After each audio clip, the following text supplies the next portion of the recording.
Good morning, I'm John Delano. Welcome to the Sunday Business Page. This morning, reviving rural America by investing in its infrastructure. Pitt Johnstown's president, Dr. Jem Spector, will share his thoughts with us.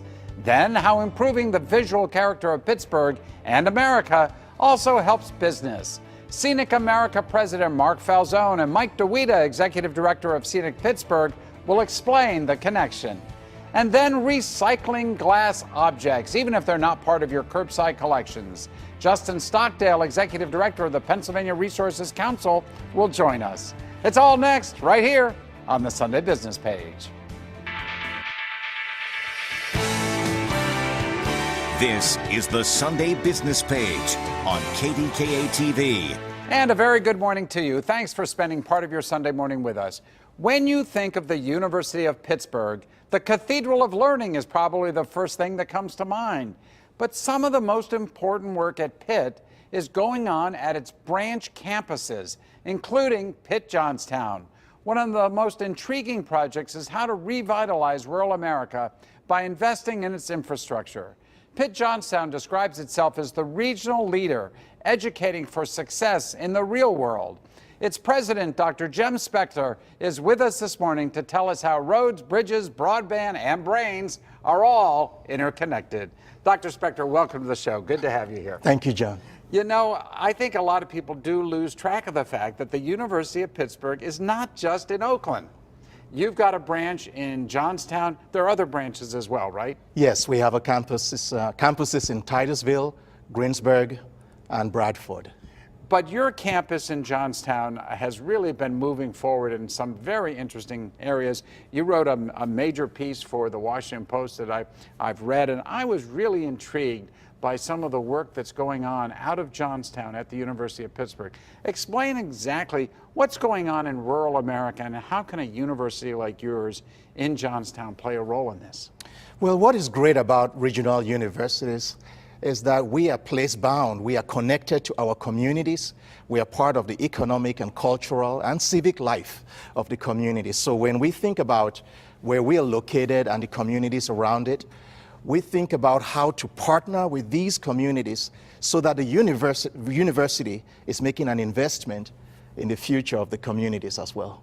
You know, one of the things that's really striking is the broadband lack of connection in rural areas. I believe it's something like 39% of people who live in rural areas, that's 24 million Americans, yes, do not have connections to high-speed internet as compared to just 4% of those of us who live in city and suburban areas. Yes. How is that a problem? Well, that digital divide is a matter of great urgency because, as you know, in the 21st century, communities that are plugged into the digital economy are growing. You're seeing job growth, you're seeing people move to the cities, you're seeing the benefits of globalization. When you look at rural America, what you see is that these communities that lack broadband and high-speed internet are falling behind because they are not connected to the digital economy. And so we hope that by bringing attention to this issue, we could have more investment, public-private partnerships to improve access to the 21st century digital economy. The University of Pittsburgh in Johnstown has gotten involved in something called, is it CODE? Is that what it's called? Yes. Explain what that is. Well, CODE is our initiative to work with the school districts to improve computer literacy, to help young kids in K through 12 learn how to code. So we are working, for example, with the Johnstown School District, and we have staff there, we have interns who are working with the teachers and working with the kids to build coding skills, because we see that digital literacy is key to success in the new global economy, especially as you see globalization combining with automation and digitization. The jobs of the future would require basic computer literacy and coding skills, along with all the other skills that we provide at colleges and universities. Are some of your Pitt Johnstown students engaged with these young people? Yes, indeed. We've had students work with young people to help them learn how to code. I mean, I don't know how to code. It's a generational problem. My kids know, but I don't. But when you listen to folks who are looking at the jobs of the future, when they tell you about what is happening with our economy, they say that unless you learn how to code, you would be at a competitive disadvantage. And if you look at what's happening in India and in China, for example, there's a lot of investment made in coding in England, in Canada. So we are hoping to see the same thing happen in our communities. And we believe that if kids in rural America can code, they too would have as good a chance as any, as they deserve, to participate in the global digital economy. I think it's terrific. I think it's terrific what you're doing.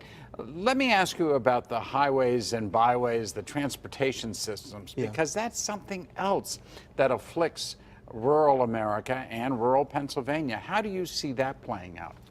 Absolutely. We think we need a better transportation network to link rural America, to link Pittsburgh to the surrounding counties.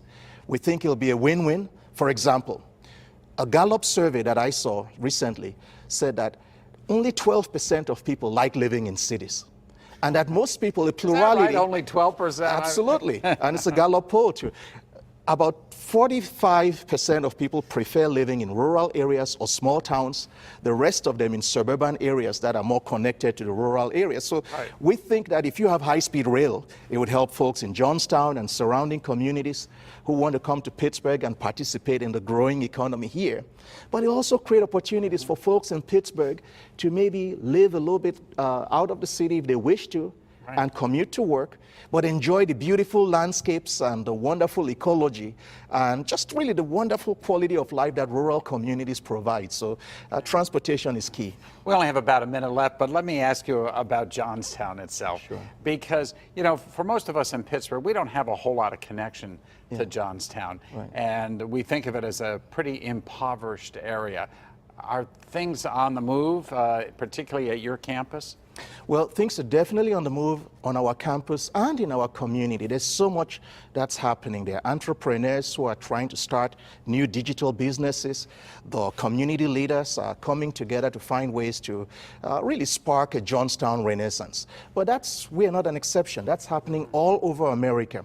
And why we want to bring focus to this issue is that we believe that having strong digital infrastructure, as well as a technology literate workforce and investment in schools, particularly in K through 12 and research universities, would help build the talent that is required for our communities to survive and to thrive. And that's a great role for the University of Pittsburgh at Johnstown. Dr. Jem Spector, thank you, sir, very much for sharing with us this morning. We really appreciate you coming on the show. Thank you again.